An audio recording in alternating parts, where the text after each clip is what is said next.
We are pushing boundaries from behind boundaries here at Lucas with Kate McIntyre, James Valentino, and me, Danny Lucas. Kate, James, great to see you both. Our first pushing boundaries from behind boundaries. A great idea, Kate, by the way, and something that... Yeah, bit of teamwork there. Absolutely. Absolutely. Well, it is obviously the beginning of week 3 of national lockdown here, with social distancing measures set to potentially become even stricter in the coming weeks.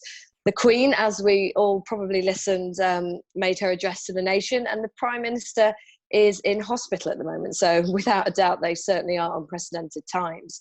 So obviously, Danny, you've just said there we're launching this new podcast, Pushing Boundaries from Behind Boundaries, which kind of, as I know you always like to do, does what it says on the tin. So just explain a little bit more why you and James wanted to launch this now and what it's all about. Well, I think the motto of the company is, as you say, pushing boundaries. And of course, we're all behind closed doors at the moment, staying at home, which is the key message. But a lot's going on. And I think really, you know, it's a time when really I want to inspire others and share positive stories. And I think that if we can demonstrate that there's a whole load of stuff still going on behind the scenes, it will encourage others, if they're not thinking that way, to maybe think about, you know, making a positive situation in so many ways. So we are all pushing boundaries behind the scenes at Lucas still across the team. We're all connected. And, you know, I think this is a great channel and a great way. Technology more than ever is needed now, while we're all distancing from each other and not seeing friends and family. So this opens it up. This opens it up. So, James, I mean, technology-wise there, this is perfect. A podcast people can listen to at home when they're on their one daily walk or when they're sitting in their garden. And it does make everything completely accessible.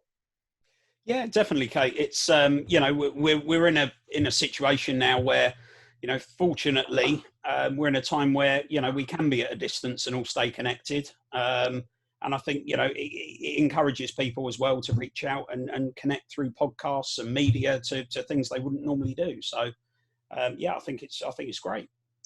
You know, I mean, we're in a place now where if this had happened in, say, 2005, we wouldn't have been able to do this. I mean, FaceTime, seeing our mothers and fathers and families, you know, my mum's got a grandniece or a granddaughter, sorry, and she's missing us terribly. But, you know, she's got FaceTime and she's got ways of seeing her, which is amazing. Imagine how that would be if we didn't have this amazing technology era that we live in. Oh, absolutely. I mean, there's never a right time for something like this to happen. But if it is happening as it is, yes, at least we can stay connected. And now the good thing is, I mean, you mentioned your nan there. I mean, I know with my parents and older friends, everyone is now embracing technology a lot more than they used to, with whether it's FaceTime or Zoom or all these other crazy things online as ways of connecting to people. So we're not alone in this, even though we might physically feel it. I never thought I'd see my mum on Snapchat, and you know. Oh dear. Okay, brilliant. So let's get down to what we're going to talk about today. So I know, of course, some people are working from home, they're self-isolating. Everyone's trying to find a way forward for their companies and their families, and just trying to, as we all are, get our heads around this really unfamiliar, new, crazy world that we find ourselves in. So what we wanted to do on today's podcast was have a look at what people, what businesses can do to help in these times of need, which I think is a really important issue. So Danny, let's sort of focus in before we cast the net wider on Lucas and find out what you guys have been doing with your team. And obviously, as I know, you always think outside the box. So tell me how it's been going and what avenues have you been down? Yeah, I mean, as things started to unfold on this, which was weeks before, obviously, Boris Johnson's announcement that we should all stay at home on the 23rd of March, we'd looked ahead and we realised that we needed to get resources in to keep the business going, to protect the team. And what that meant was that as a result of that, we started to expand out and get requests from people that knew us to support and help. One of those examples was a Canterbury food bank down in deep Kent, where there was volunteers that were worried about cleanliness while they were packing food for people that were isolating. And as a result of that, James and I got in the car and off we went to Canterbury, and we delivered I think it was something like 30 containers of hand sanitizer to that team that transformed their situation. What's happened since then? And of course, we have to protect our own workforce. So that's our priority, our own people, and making sure that they protect others around them. But where we can, we've expanded out with what we've been able to offer and give to others. And some of those things that we've done, the Nightingale at Excel contacted us before they started construction work, and they had no hand sanitizer on site at all. So we went up there last week. James, I think the week before, maybe, James, I'm losing time here with the time where we are. Yeah, week before. Week before last, James went up there with one of our logistics managers, all protected up, and we delivered to the team there something that absolutely saved the day for them. It allowed them to create the environment and to keep their workforce clean and hygienic during the really important construction work there. We also gave them thermometers, infrared thermometers that we'd invested in, that are non-contact. As a result of that, a friend reached out to us who was an NHS doctor in Kent, terrified. She had no PPE at all, no gloves, not a mask, nothing.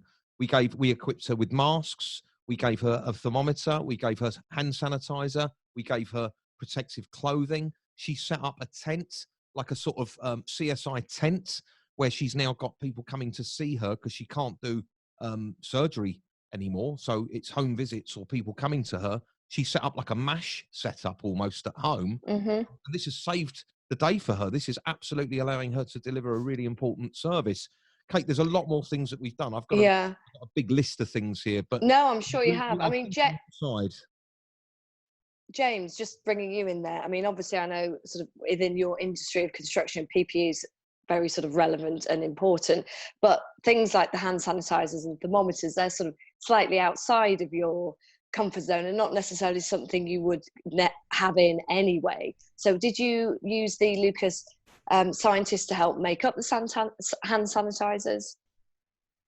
Yeah, I mean, obviously sanitizer and thermometers and that side of things obviously are outside of what we would normally class as PPE in day-to-day construction. But obviously, as with most things, it's all about adapting to the times. And as you've said already, it's unprecedented sort of situations.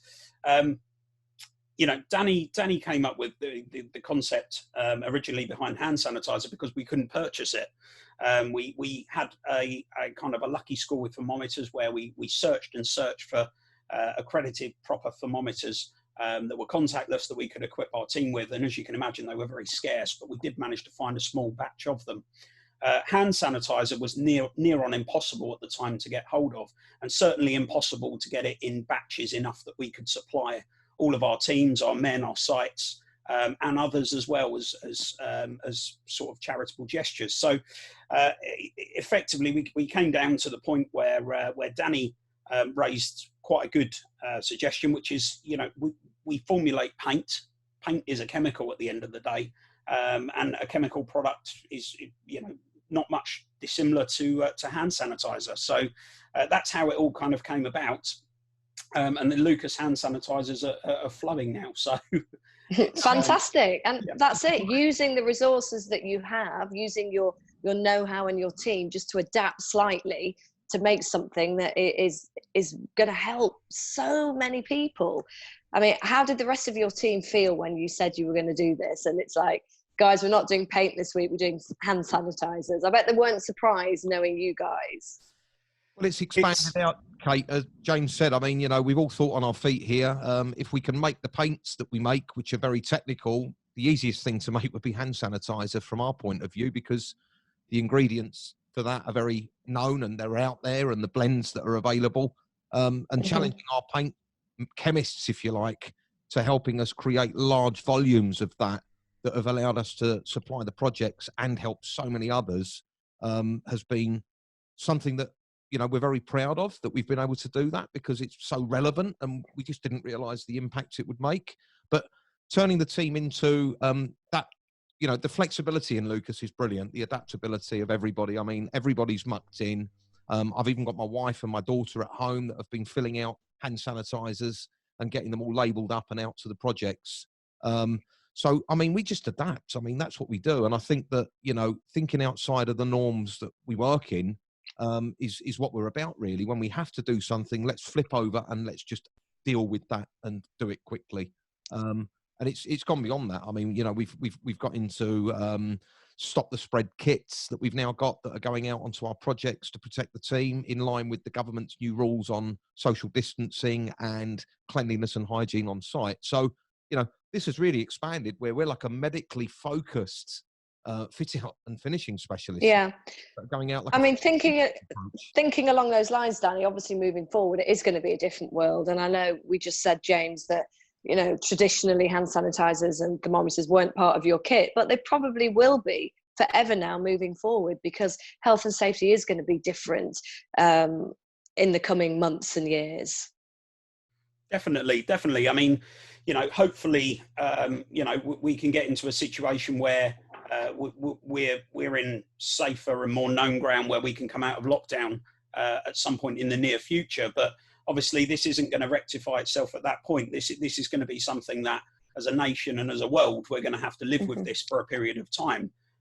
You know, it's unlikely this is going to go away overnight. So, you know, certainly from a protection point of view and from the measures that we have to put in place to keep everyone safe, we're going to be living with them for, I would imagine, quite a long time. So, yeah, I would say that's right. We are going to need this, and it is probably going to become the norm moving forward, that these are the sort of things that you would see on a construction site. Just one thing, Danny, going back to the normal PPE that we actually use already as a company. I got a call this morning from a care home, Hartwood in Kent, near our offices, desperately pleading for eye protection, you know, something that we already use, not something because of the coronavirus, but of course, you know, stopping the spread with visors and eye protection, because it you know, it gets into the membranes, as we know.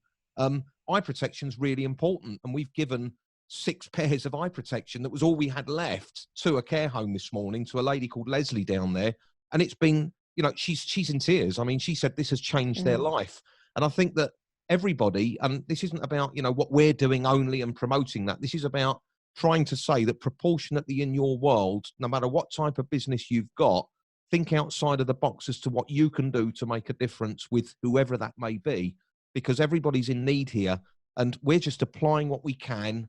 We've got our 3D print studio making visors and things. You know, we've really sort of like just remodeled the business very quickly to both serve what we need to do as a company, but as a byproduct, help as many around us as we can. And there's some great examples. You know, I saw a gin company in Kent on BBC Southeast the other day that have stopped making gin, but they're now making hand sanitizer, you know, and that's keeping them going, but it's serving such a great purpose. You know, we're not doing it on the scale they are. We're doing it on a mini scale, but we're able to help others. And I think that's the key thing here. Well, maybe when all this is over, you can turn your hand to a bit of gin, as you've already proven that you can do the hand sanitizers. That could be the Lucas gin that we can all have a sip of. We did do Lucas vodka once for a client over in Petersburg. Rebranded some vodka for them, Lucas vodka. So, yeah. Now, Danny, I know Ron Dennis is someone you've worked with over the years on numerous occasions, and he's launched a charity now to help NHS workers. Do you know a little bit more about that? Yeah, well, I got a call on Friday or Thursday last week, actually, about this. It was a brand new charity that he set up called Salute the NHS. It's based in Bicester, and they are packing food for frontline workers that are dealing with the coronavirus in the NHS, and making sure that they are fed and watered and they've got all the nutrition they need. It's a fantastic initiative. And of course, as a result of that, hand sanitizer from Lucas was delivered up there on Friday to the team working on the front line. So, you know, it doesn't surprise me that Ron goes completely above and beyond with his innovative ideas, and it's an amazing operation that he's set up there. Yeah, great. And James, I know Danny just touched upon that before, about really, it doesn't matter if you're a big business or a small business, or worrying, oh, we haven't got much to offer. I mean, just the point now, you've given 6 pairs of eye protection. You know, it's not 6,000, it's your last 6 out of a drawer, and you did that. You know, someone at home could just have a tiny little bit of something they can offer, whether it's their time or their help or some equipment. I mean, what would you say to people, James, to sort of make them get involved? Well, that's it. I mean, it's not about being a large business, a small business, or any business. I mean, we're in a situation where, you know, the NHS have put a call for action out for volunteers, and they've had to shut that down because they've got 750,000 applications in and they can't handle them. So they've temporarily put a pause on it as of now, just to get through those 750,000 people trying to donate time. And there's more out there trying to apply now. So, you know, it's all about, you know, what you can do. And although it may be small and you know, seemingly minor to you, it could make a massive impact to somebody's life. Whether that is, you know, small gestures, a taxi company, you know, saying, okay, we're not busy at the moment, we're really working, we'll deliver shopping for old age pensioners and the vulnerable for free, and we'll do that as our gesture. You know, there are so many small gestures that you can do that would make such a huge impact to so many lives in a situation like this. And I really think it's motivating as well. And it's a huge sort of driver in these times where, you know, a lot of people are currently not working. A lot of people are at home. A lot of people feel isolated, and it gives you a lot of worth when you do something like that and you know how much of a difference you've made to somebody's life. Can I just add one thing, Kate, as another sort of angle to it that I saw this morning? I thought it was really clever. A lot of people are losing tenants at the moment. Landlords are finding that people are sort of moving out of flats and things because they can't afford them. And obviously there's delays on mortgage payments and things. So there's like holidays for the landlords as well. And one guy's put an advert out saying, I've got an empty property. I don't want any rent for it at all. But if there's any NHS key workers struggling at the moment that want accommodation, then I'm happy to let you have my flat. And I just think that, great. I mean, you know, it doesn't have to be a pair of glasses. It could be a flat. It could be, you know, there's so many examples. And I think really what we wanted to do with this first show is fire everybody up with some sort of inspiration about just what you can do. There's so much. Yeah. Danny, I know one of the businesses you guys have worked with over the years is Sean Davies from CFX. Now, hopefully he's on the line and going to fill us in on what he's been doing to adapt to this crisis and change his working world around a little bit to provide some essential equipment, I think. Is he there, Danny? Yeah, we've got Sean from Yes, I'm here. Yeah, hi, Sean. We're really excited about what you're doing. We've been on your Instagram and seen your posts, and we thought it would be great to just find out a bit more from you for this show that's a bit of an inspiration really to others as to what you can do. Tell us more, Sean. Yeah, absolutely.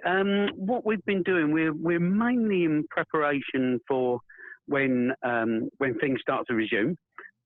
We've printed lots and lots of floor graphics, which will we'll be giving out so that people can put on their floors to remind their clients and customers that they still have to, retain some form of space. We're doing a range of stickers that support the NHS, of which people can buy from us, and we're donating the money straight to the charities. We're using a lot of scrap and waste material left over from jobs, for this.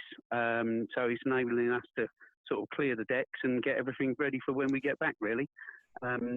We can also manufacture, we've got a roll of material that we can use the screens for, spit screens and sneeze screens or whatever they're called. And, so yeah, there's lots of things that we're doing. We're finding it a little bit difficult to get it out there at the moment because obviously people can't come and collect it. But as soon as they can, we're ready to roll.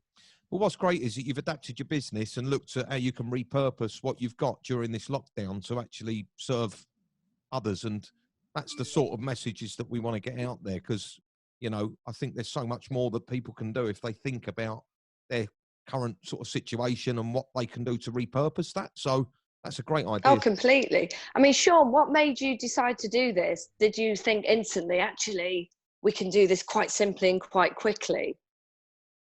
Absolutely, yes. We've got we can't get hold of any more stock at the moment. Our suppliers are sort of slowing right down. So we looked at what we've got in stock, what positive use we can put to it really, and because we don't manufacture a product, we buy it in and then print it, convert it, cut it, and laminate it, and all that sort of stuff. We're tired a little, but we are able to make things and get them out there as quick as humanly possible. So we're building up our stock at the moment, and the idea is that every business within a sort of 2 to 3 mile radius of us will get a small pack that consists of a floor graphic and probably a window little sticker for their front doors that says, you know, to their clients, you know, please adhere by the rules. There's a floor graphic with footsteps on,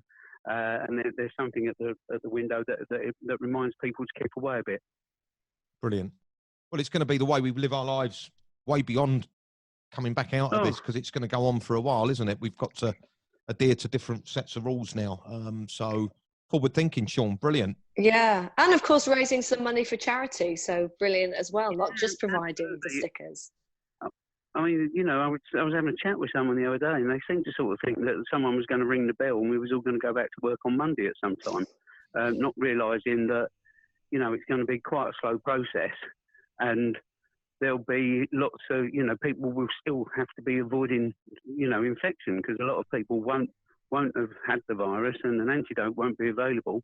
So, you know, getting back into what we used to regard as normal life is going to be a very, very difficult thing. Well, I shall look out for your floor stickers, Sean, when I'm doing some shopping in the future. Well, thanks very much for coming on and having a chat. No, my pleasure, my pleasure. I'll update you, Dan, but we are going to make them available from our website at some stage, and also on our social network feeds. There are links or contact details of how this stuff can be made available. Brilliant, Sean. So it's what is the website? It's www.fx, that's Foxtrot X-ray UK.net, or if you just search us on just social networking as Creative FX, it will come up. Brilliant, Sean. We wish you the best of luck. It's a great idea. Brilliant. I think you're doing a good job there. So thanks for being on the show for us. Thank you. Thanks, Sean. Bye. Thanks, Sean. Bye. Bye. Bye. Cheers. Bye-bye now. Bye. Great. Another business leaping into action, hey? Yeah, it's great. It's just another example. I mean, you know, and we're proud to be working with companies like that, small companies, individuals. We've got sole traders. It doesn't matter, but there's a lot of people in the supply chain network, particularly in construction, that can do a lot with what they've got. And I think that, you know, it's just thinking outside the ordinary, as we said, and coming up with something that's relevant and is going to help others, really, Kate. So hopefully we've got that message over. Yeah, and they're all pushing boundaries from behind the boundaries, aren't they? To coin our title. Exactly. Exactly. Well, I think that's a brilliant launch show. It's been really inspirational to hear what you guys have been doing, to chat to Sean there. And I'm sure anyone listening who's sort of umming and ahhing about, oh, I wonder if I did this with my business, if that might help. It's like, yeah, come on, get up and give it a go. Why not? Why not? Well, thank you, guys. I know our next episode, we'll be back chatting all about the range of financial support that's available for small businesses and for the self-employed, which again is a super important hot topic at the moment. Yeah, totally. Totally. All right. So, Danny, in the meantime, what do people need to do if they want to get in touch? Well, definitely, for sure, we're going to be putting this out across our social media channels and obviously all of the sort of places that you'd normally go and listen to a podcast. I'll definitely be pushing this out on my LinkedIn channel as well. And of course, we'll end with our outro that we've got to remind everybody how they can get in touch. Thanks for listening. Tune in again. And don't forget, you can email us socialmedia@lucasuk.com.